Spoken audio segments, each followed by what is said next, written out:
Morning, good morning. Ito, magbibilad ng palay ang nanay Nancy. Kasama ko ang aking asawa. Ito ay meron din namang kaunting na ani sa bukid. Ayan. Nandun na yung aming binilad. Maaga kami nagbilad ng palay nila Kay. Kasi kaya napakainit na. Kaya yan. Ito yung binilad namin palay.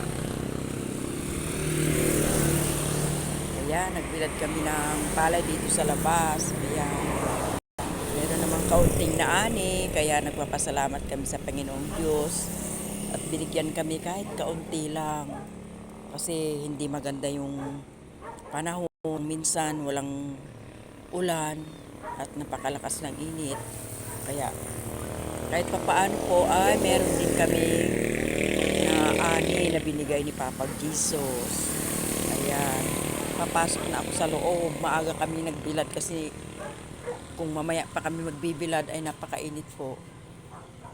Ayun, namulaklak na yung aking mga halaman. Ayan.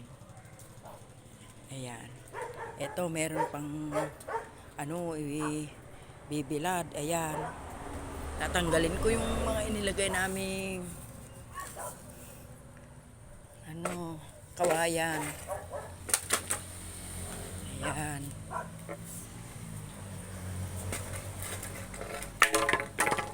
At ito ay palay din ito na tinakpan namin ng sako para hindi kainin ng manok.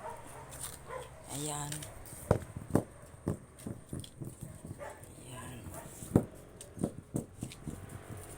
Ayan.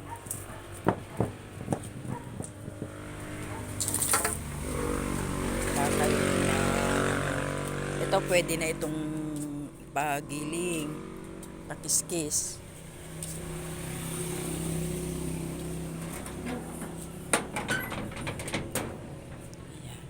Kapag may tiyaga, may nilaga na kasabihan po. Pagka ikay masipag, ay talaga namang merong kang aanihin. Kung ikay tamad, ay wala. Ayan, kaya magbababay na naman ang nanay Nancy. Ayan. Bye-bye.